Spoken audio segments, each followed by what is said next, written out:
I've got this really old van for, van life. I'm gonna build it out. Well, I wanted to bring it down to Texas from Maine to start restoring it and doing a lot of the build here.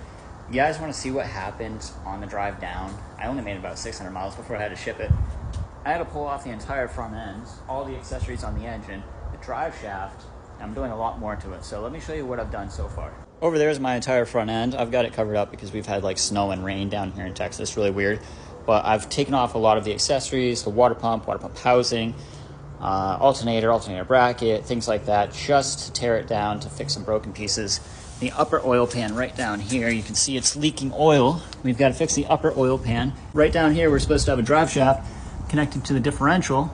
We've got that pulled off. I'm cleaning it up. I'm thinking about painting it something goofy like pink or yellow, but we're going to replace the center bearing, clean up the drive shaft. So ultimately, the reason I had to end the road trip is because the transmission vibration dampener to the drive shaft failed. It's this guy right here. It attaches to the transmission and the drive shaft. This is the old one, completely blown out.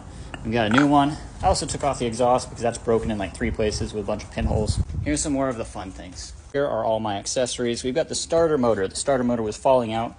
Thread insert completely gone. Lost one of the bolts. This one's rounded off now.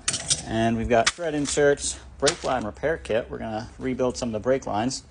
The water pump housing, we're losing a bunch of coolant. We've got holes in the water pump housing.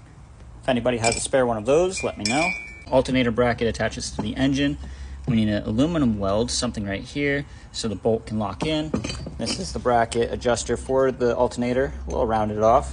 Water pump, that's getting replaced. Viscous fan, pulleys, all of that stuff's gonna go back on once it's fully repaired. So it's safe to say that the van did not survive the 6,000 mile drive. We're gonna build out the interior, do the whole van life thing, fix it up. It's got good bones. We're gonna save this old van.